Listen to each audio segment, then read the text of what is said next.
and final part of our conversation in this series on Made Flesh is birthing God. So we considered first conceiving, and then we considered the incarnational aspect. We considered, last time we looked at the body of the Virgin Mary. And now we are moving into this final section on birthing and delivery. And so, of course, as I have done for the previous two, I wanted to consider birth and different ways that we might think about birth. And so these are some different ideas that surfaced when I looked up birthing. So the emergence of a new individual from the body of its parent. So I like that because there was this contiguity and this commonality of physical source material, if you will, from one body to the next. The emergence from the womb also has this concept of lineage. So I guess maybe when we think of like our birthright or something like that, but this idea of continuity with that which comes before our progenitors, a beginning, so the birth of an idea, and also carrying or bearing, so a birth that you would carry, or the birthing a ship on the water.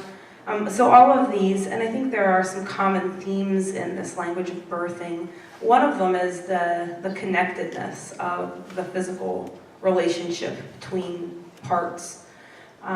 Another is the renewal or the newness of something, but it's not an entire newness because it's coming out of something else, and so there's this newness within being.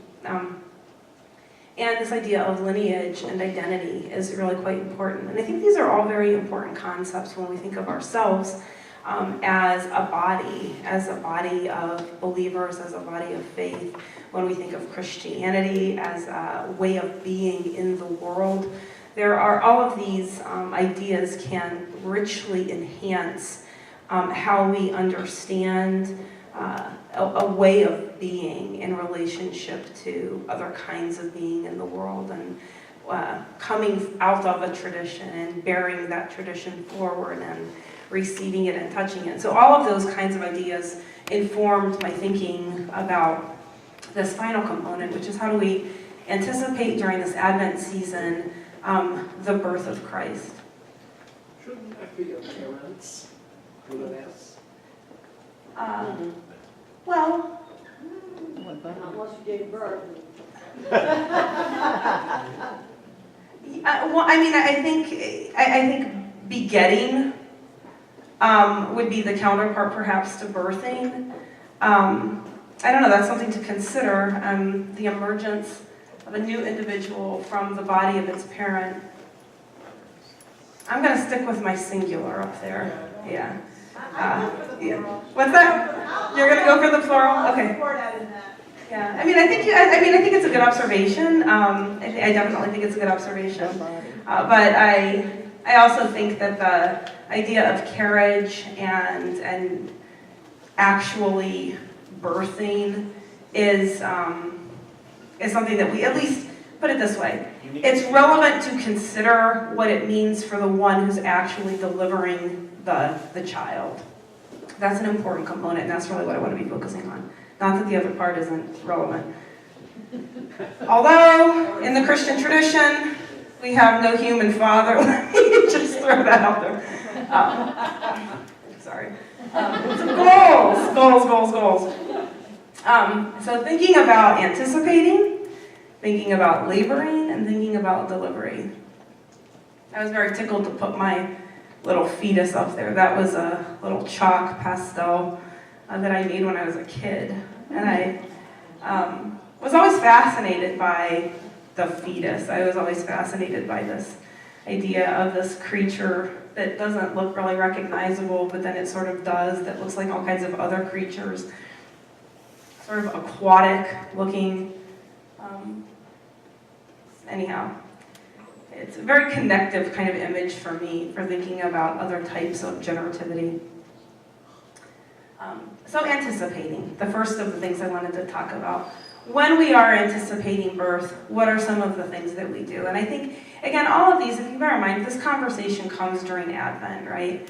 And so we're thinking in an anticipatory sort of way about the Christmas season, which is celebrating the birth of Jesus, the Holy Family. And so what do we do when we are anticipating the birth of a child? And I was thinking, well, what did I do? Well, one is the readying of the body. So the body goes through all of these different kinds of transitions and transformations. So here again, this is the singular part is really important. But I mean, at least among mammals, the female body undergoes a variety of very significant changes. So, you have the cartilage, it softens, you have the cervix dilates, you have all kinds of hormonal changes, there's lots of sweating, there's all kinds of hair loss. I mean, there's all these things that happen to the body. And I think it's quite important to recognize that also puts the body in a state of risk.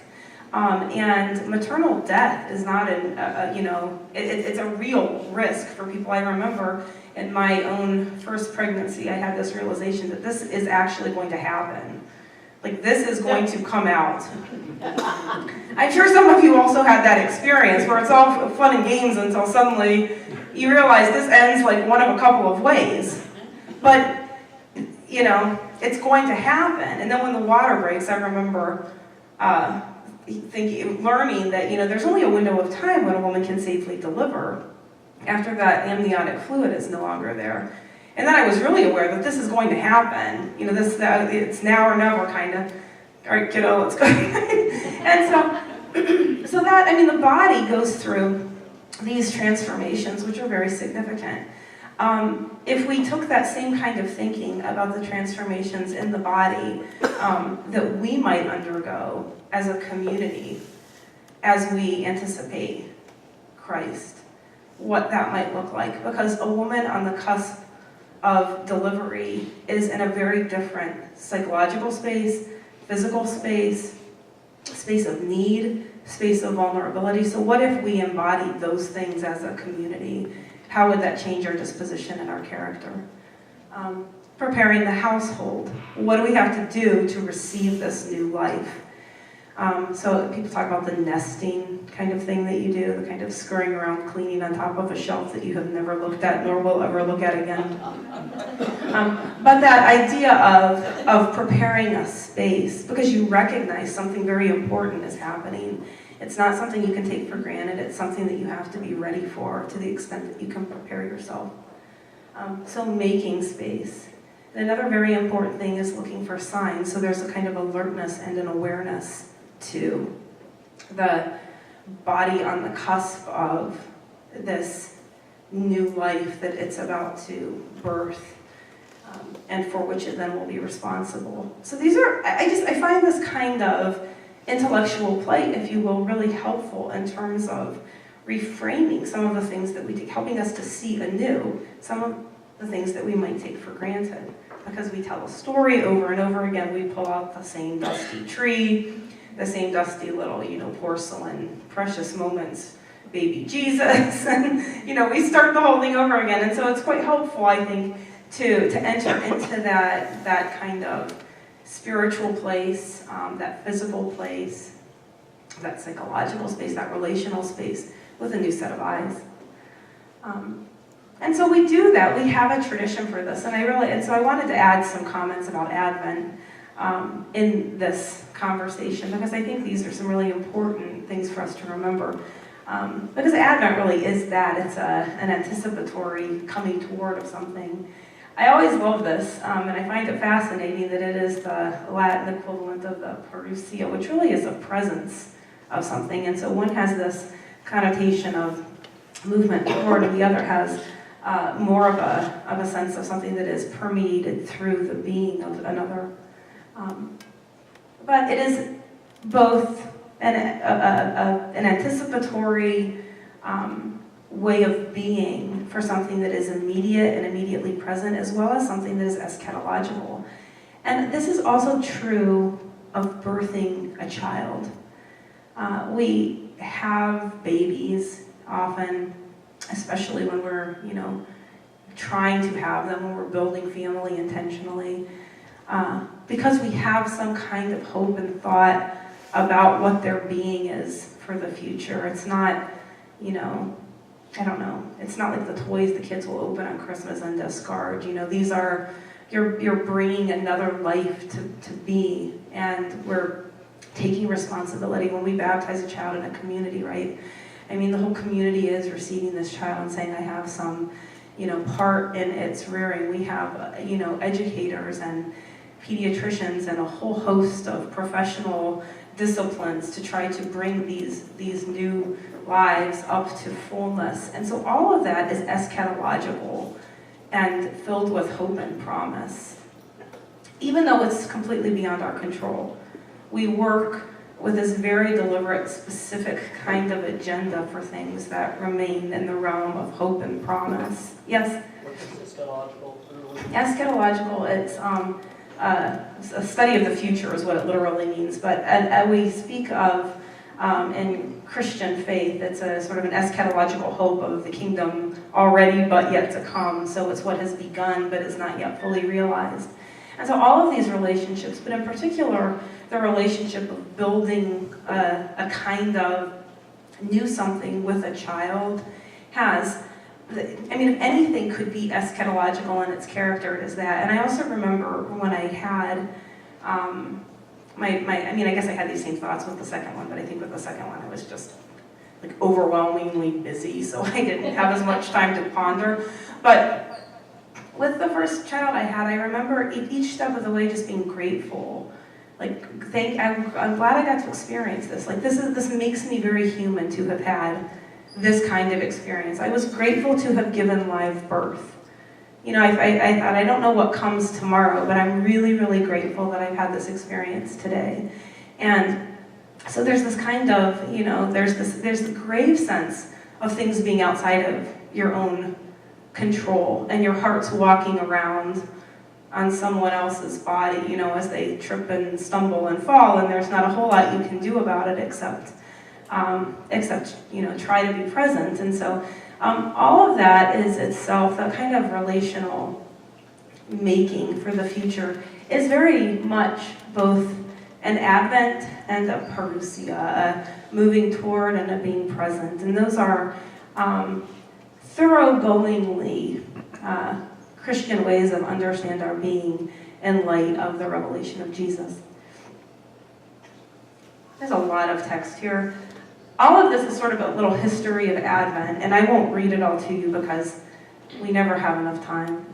But from the 4th century onward, and probably earlier, it was very important to the Christian community to be mindful of its remembering of this anticipation that defines Christian hope. So you have bishops at various times giving homilies focusing on the birth of Christ. You have a rite that begins to emerge in the 8th century around preparing for our common memory of and anticipation of the birth of Christ. You have a formula that's articulated under Pope Gregory in the 11th century, identifying 4 Sundays of Advent, beginning nearest to the feast of St. Andrew. And throughout the whole medieval period, there are these dialogues around what is licit, what should and shouldn't happen during this season, because this is such an important season of anticipation, of preparing the self. And why? Why so important? Well, it has a past, a present, and a kind of future. One of the things I've been thinking a lot about in this last week as I've been preparing for this is time, and time in relationship. And we get sometimes, we have this cyclical, mandalic, for those of you who are coming in February, sense of time, the sort of repeating cycle of time in our tradition. And but it's also repeating throughout human lives. It repeats in the stories of people one to another. And so these touchstones of remembering and anticipating and grounding and sort of preparing ourselves, they really help root us in what is valuable and what matters, and help call us to a kind of honesty with ourselves, because they help us to not get so far afield when we get so busy and we get so overwhelmed by the things of life. So why Advent? Why this cycle? Why this liturgical cycle? Why is it so important? Well, it helps us to remember the actual birth of Jesus in history, and to temporarily prepare for the anniversary of the Lord's birth, but also to eschatologically prepare for the way that this becomes a sort of microcosm of the whole cosmic event, the whole cosmic story. And so it is an instance of that. It is an iteration of that, through which we are able to see the whole. And so in that kind of revisiting that annually, we are able to prepare and to understand what the entirety of the purposeful life is in this. That is, if you buy into the story. I mean, if this is the narrative, the overarching narrative that organizes our lives, organizes our values, then this becomes a very important spiritual exercise in preparing the self, understanding what's valuable, and reminding ourselves what our relationships to one another might ideally be. So again, I think revisiting these ideas of anticipating the readying of the body, preparing the household, making space, looking for signs, being observant, are helpful tools for reconsidering a spirituality of Advent. Okay, so the next part was focusing. So I'm thinking about labor itself. Now they call labor for a reason. And again, I always thought labor was like maybe the part where you feel bad up to where you're pushing the baby out. But that the labor is the pushing the baby out. Like that's, and this too, but I mean it's both of these things. It's it involves, and so there's all kinds of, methods and postures and aids and things that people experience. But it usually involves a variety of whether you go to Lamaze class or not, there's going to be these kinds of things that happen, this sort of, intense focusing of the body, which is going to happen at the point of a strong contraction, because there's nothing else to do except to pay attention to that event in the body. To follow the rhythm and needs of the body, so to attend to it, to be led by it. I mean, the body will direct its own birth. Breathing, literally the opening of the body. And this is something I'll get back to, but I mean, if there's something vulnerable that happens in a human body, this would be one of those vulnerable things, the actual opening of a body to give way for another body. And midwifing. Some people give birth by themselves. That does happen. But when we can, we are present to one another to help each other through this, because people have real need during this time. So what can these things help us to consider as kind of a spirituality of Advent? Focusing, a rhythm, breathing, opening, midwifing. So I was starting to think, okay, what are some of the traditions and things that people do around Advent? Can we correlate those to any of these aspects of labor? And so these are some of the typical things historically that people have done and do. So fasting, which is a curious way of remembering the needs of the body, but one of the same. Focusing, the kinds of visual indicators of Advent, the certain use of colors, traditionally pictures and icons. This is not a period of jubilation for most of Christian history. It's a period of solemnity. And so the kind of, the more solemn hymns, the solemn colors, the kind of somber attitude toward the way that we celebrate and worship. For example,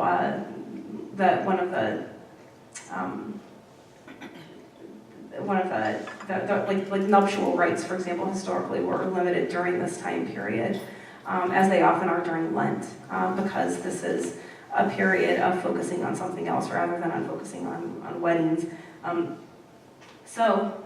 Removal of space, so clearing out of relics and saints' images to create visual space and open space. Elimination of decoration, and I think about how we decorate and fill space with, lights, and I realize it's a season of lights, and it will become a season of lights.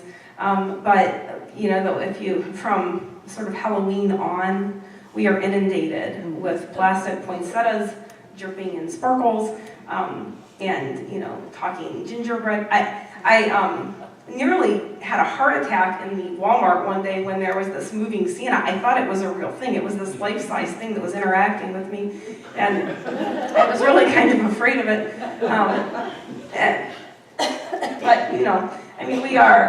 We don't now often do this kind of clearing out of space, but we could, and it would be a very different kind of spirituality of Advent, to have emptiness and openness. The same way you kind of prepare the house when you're nesting to have a child, there's this sort of, let's get everything in order, the kind of breathing and prayer. And then I was thinking about the way that, and this would be a place where we really, I think, do demonstrate in various ways the kind of midwifing of the community, when we meet each other's needs through almsgiving and service and various charity works, which do seem to be the characteristic spirit, whether there's a plastic AI Santa chasing you around Walmart or not. I'm reminded of the nephew Fred when he goes into the counting house of his Uncle Scrooge at the beginning of Dickens' Christmas Carol. And Scrooge is saying, it's never done anybody a bit of good. It's never put a bit of money in my pocket. All the good it's done you, Fred. And Fred responds, Uncle, there's, through the whole year, there's rarely a time when people open their hearts in this kind of charitable way. But at this one special moment of the year, we kind of get the potential of what true community and true needs meeting would actually look like, because people are, for this, just this window, inclined toward being considerate of one another. Now that's until you get the fender bender on the way to Walmart, but I mean, there is this sense of charity and needs meeting that surges in us often during this time, and I do think that would be one place where we still very much get it right. Yeah.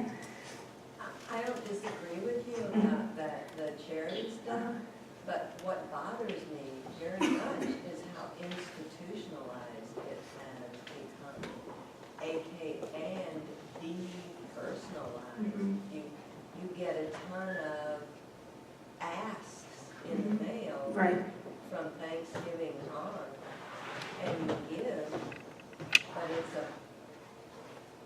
it's a very depersonalized giving.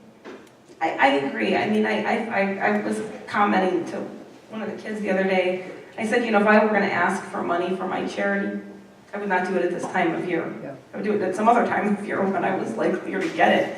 Because people do, that you get fatigued. There's a kind of demand and expectation that is onerous.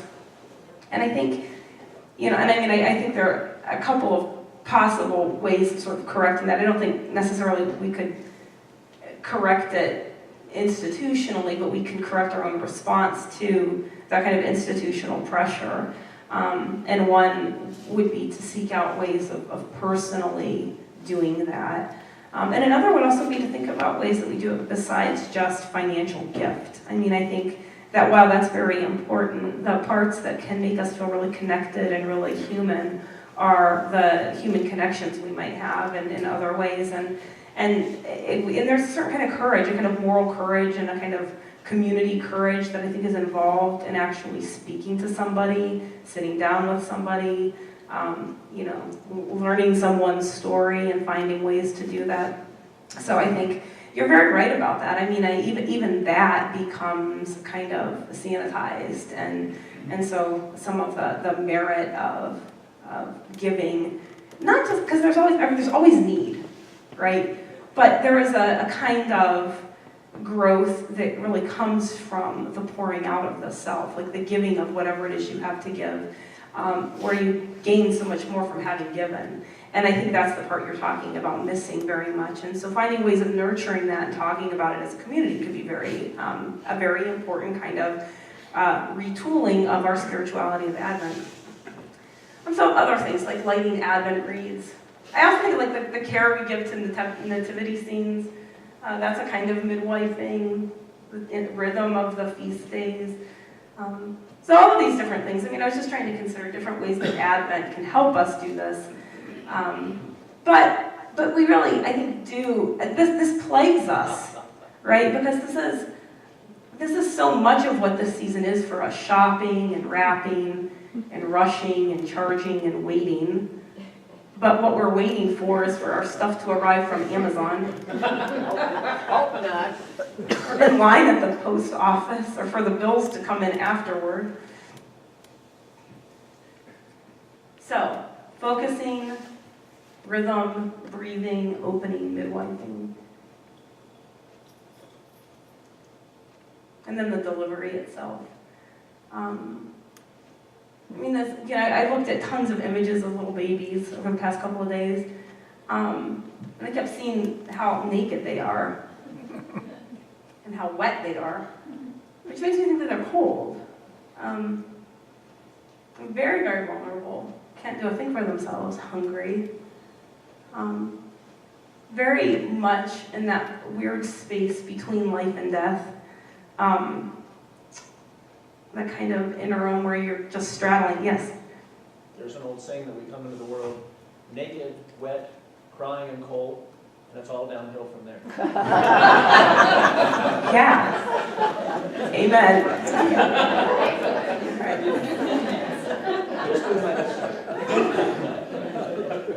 That's right, though. Right, and that is why we need one another And so remembering that, though, really, I mean, because this is where the incarnation becomes so valuable. Because, and again, just having this and juxtaposing this kind of image next to those images of the baby Jesus that you see, in the galleries or whatever. I mean, we had one of them the other day where we were quite confident that baby Jesus was making an obscene gesture with his hand at us. I mean, it was this terrible Renaissance painting of this. And he was doing some sort of priestly blessing, but he was, very king-like in his mother's lap. He didn't look at all wet or cold. He was actually quite heavy for a child. So, I mean, I think this is a really useful reminder about incarnation and what that teaching actually is. And it's not something we have to make up. It's just something we have to be aware of. I mean, it just open our eyes to what's there in front of us in our in the treasury of the Christian story. And so then I have all of these delivery images. Right? Hordes of people grabbing stuff, waiting to get in. This is great. Okay, so we've got, I was looking at these different, Really, all small businesses. look. Oh my gosh, it just gets bigger and bigger. Look at that. It's incredible. And then it all becomes garbage, which looks exactly the same as that. So what can we learn from delivery? Again, I think thinking about these ideas of the vulnerability, the nakedness, and so that Christmas is really about meeting that and receiving that and celebrating that, and also celebrating the hope in that. The same way we feel very much hopeful when a baby is born. Here's one of the insights I've been having lately. The mystery and the miracle is, in ways, the ordinariness of the story. And for the sake of the miracle, we have lost some of the very important miracle, which is just that this is a story of life and a story of hope. So in our past and what we can do to recover, we have replaced, fasting with eating, but we can go backward. Almsgiving with purchasing. An experience of time and waiting with an experience of haste. An elected privation with an elected abundance. There's lots of stuff out there right now about how not to gain weight during the holidays. This sort of, it's like a terrifying season because I won't fit in my pants in January. A solemnity versus festivity, a quiet versus noise, a calm versus chaos. And these, in ways, are all of the things. I'm not sure about fasting, but sort of short of that. I mean, the things on the left actually are often the things that we need when we have babies. Quiet, stillness, calm, a kind of safe, just modest environment. So again, it's an instructive kind of revisiting just to pay attention to the story. So what have I been thinking here? Made flesh. In this series, I have been rethinking time, that we have this play between the movement of anticipation and waiting, the presence of time and presence of being to one another, and then future expectation. I've been thinking a lot about rethinking the body, particularly focusing on women's bodies in birthing, women's bodies as vulnerable bodies, children's bodies, the body of Christ and how those lessons might help us think about the body of church and the body of community and also the body of the earth. And then finally, rethinking being. I was aware of my own gratitude in the experience of motherhood, the radical interdependence that birthing and rearing and being parent to demands of every person involved, and that is a very important lesson for church. And then this one, and this is the one that I think about all the time. There is, to me, in the Eucharistic liturgy, in the Great Thanksgiving, in the consecration, in the prayers of consecration, which etymologically speak to the good grace and the sacrifice, there is a great continuity between the experience of birthing and the experience of Christ's sacrifice. My body given for you.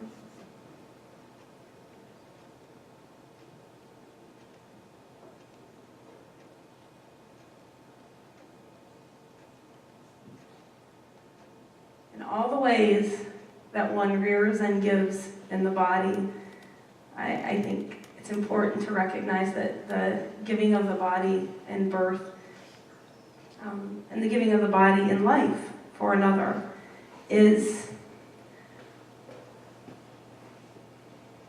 that kind of sacrifice. And the blood of a new covenant.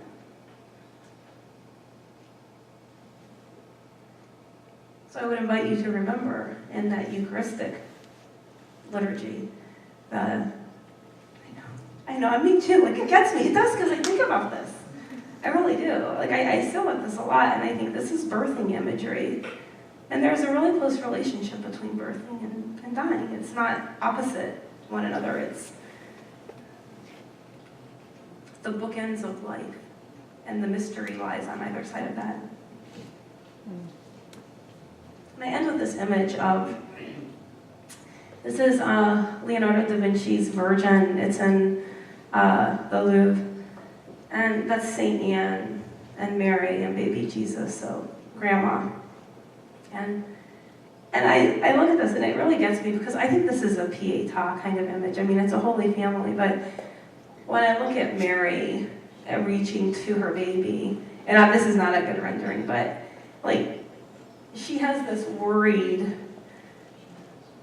agonizing kind of. It's a brilliant work of theology. It's it's a good composition and it's beautifully colored, but it's a brilliant work of theology because it places Mary squarely in the heart of that story and the sacrifice and the pitying of Mary as she is held in her mother's lap is, I mean, the grief is Mary's grief.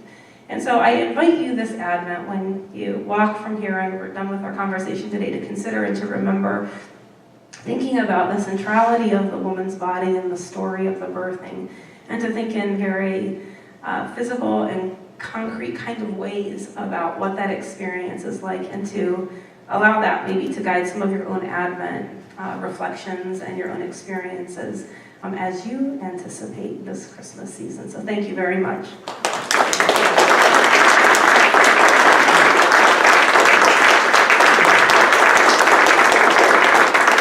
How do you know? It's 10:50 exactly, so I did it. So questions? Yes? So I want to thank you. You've given us so much to think about. And as a woman who's given birth twice, I have the same sentimental and sacred feelings about what happened in my body with my babies. I do think that in the Christian story, in our cultural stories, and even in Ed's question, we box men out of that experience to our detriment, to the detriment of women, to the detriment of men. And I think that there are these changes that happen when there really is a co-creative parenting situation that we need to move much more toward. And I don't know what that means for my personal theology and how I can absorb all of this, but I think that I wish we didn't box men out so much. I think they suffer, and I think we suffer. I think I understand very much what you're saying, and I mean, from a sort of macro perspective, I agree with you. I think that a redesign of gender relations in that, in some sense, and recognizing that men are often, the humanity of men is as distorted by distorted gender relations as the humanity of women is distorted, and I absolutely agree with that. What I also would argue, however, is that there needs to be time spent focusing on specifically what happens when we, that we need to focus on how this story and this narrative negatively affects women and women's bodies. I don't know if you were in our session and the last time, but one of the things we looked at was some of the data around the vulnerability of women's bodies to sexual abuse, to physical abuse, to intimate partner violence. And the numbers are so high, and we have to say, well, where does that come from? Well, I would argue it's because we box men out, but that's we can have a long Yeah, but I mean, I think that, and spending some time actually like naming that in a church and saying, church is here responsible as well. Like, it's not just, it comes to this for me, it's not just a tacit bystander, and it's not like, oh, we really don't like those situations, there's nothing we can do about it, because a theology that has historically excluded, for example, the real birthing and sort of sanitized it and moved away from the immediacy of it, it continues to actually marginalize women. And so there may be a variety of ways of approaching it, and so always bear in mind that each part of a conversation is one part of a larger conversation. Yes, you, sir, first. I'm the grandfather of two wonderful little boys who came to our family by way of adoption. Mm-hmm. And I'm trying to think of how we can take all of this wonderful imagery and analogies and expand it into that experience. Yeah. They were on a waiting list and thinking they were going to be on it for a year to a year and a half. 6 weeks later, this little guy came to their lives with practically no time to get ready for it. And I'm thinking of surprised by grace. Yeah. I'm thinking of coming like a thief in the night. And it's a beautiful, wonderful experience, but very different from the experience my wife and I had when our son was born, who was more like this. But I'm just trying to take that experience and apply the same kind of what thinking, theology is in there, what analogies can we draw from that? It's very important to do that, I think. I have a good colleague. I've had the same conversation with a couple of my colleagues, actually, who are adoptive mothers. And I think the thing that you're doing is seeking theological insight from that experience and saying, how can we enlarge our understanding of who God is and what love is like and so on by looking at this as well, And so it's a very important thing to do. And and I recognize even in having, like, some of the conversation here could be different for people who've had, for example, cesarean births, and have that kind of an experience, or for people who have a perinatal loss. And so there is a different kind of experience there.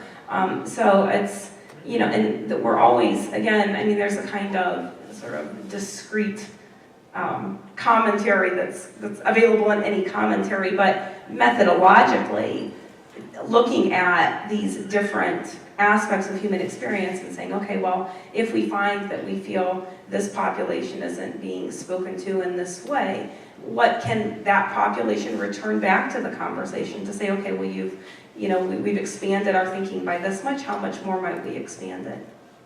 Yes, ma'am. You've done a wonderful job of making expand your thinking. And in terms of men, we were recently at the Ursuline Chapel where Giotto did his paintings.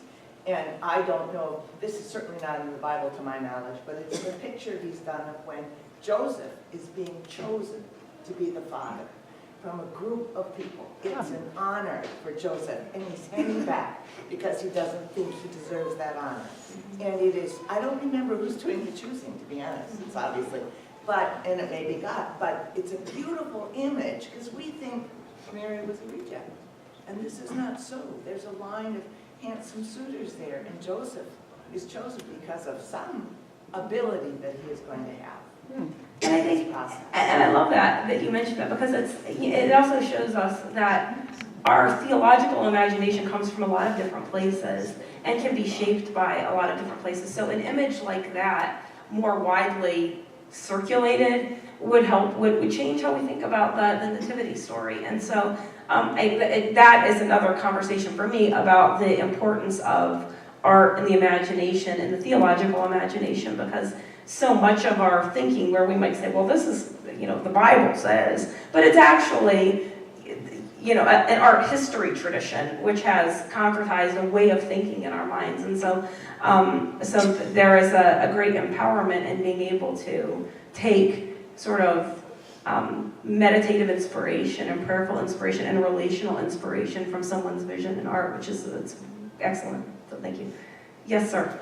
You had two very interesting slides about waiting and the way that Advent ought to be practiced in the way that it is. One was the rhythm of Advent, and then the comparative chart. And you said in passing something about Lent, and that really struck me. Can you say more about that? Because it seems to me that the practices you described are very much Lenten practices. Ones for Lent. They are, and they are. I mean, historically they were. And we just kind of lost sight of that because we've commercialized the holiday. I mean, that's basically what's happened. So there, people will talk about Christmas always, nearly being uncelebrated in the U.S. until it started to be picked up as a kind of commercial holiday. And so there's a lot of interesting economics around our practice, and that's probably true. I mean, this is another lecture, of course, but looking at the economics of religious practice or religious observance, which is very much drives what we do, but at a level that we're not necessarily articulating or consciously aware of. So all of that speaks to the need for an engaged theological imagination, wherever you're getting that, and to, whatever you're being told, think again, ask a question, learn a little bit about it, probe a little deeper. There's risk in that, but the risk is only sort of moving past ideology, and every time you move a little bit past an ideology, I think you get a little bit closer to some truth. We're just unmasking and discovering and exploring, but that's kind of like being in a relationship with someone. There's this, infinite possibility of coming to know better, and I think that's sort of what our task is. We have never arrived perfectly at the formula. We're always in process. Yes, ma'am. My nephew welcomed a 6.6-pound baby 3 days ago, and they went home, and this baby is feeding every 2 to 3 hours, and they have to weigh the baby before he breastfeeds and then after to make sure that they have the right amount, or that this baby is getting nurtured appropriately. It is exhausting, and it makes me very aware of the fragility, what you pointed out, the liminal, that this baby, should my nephew and his wife leave for 12 hours, that baby might die. Yeah. And I think that kind of nurturing, it must be an incredible experience to go through. And I think about how we nurture ourselves spiritually, that it takes that kind of endurance. Yeah. I mean, and it's, you know, my stepdaughter told me last night, she said, you don't think you can do it anymore. You think that it's got to be over, but it isn't. It goes on for years. And I just think, wow, what an experience. I mean, I didn't have my own children, but I'm very aware of, like what you spoke about, that it's really a profound human experience. Well, and I think, and I know we're kind of out of time, so I'll just conclude with this because it's such a beautiful note to conclude with, but I think your observation that it's exhausting and it never stops, that is what life is, right? Yeah. From, you know, and but we can do it with a certain kind of eschatological hope. You know, we can do it with a sense of renewal and vision and purpose and community and support. And I think, you know, that it's that which can persistently give renewed meaning to getting up again. You know, 2 more hours have passed and starting this whole thing over again.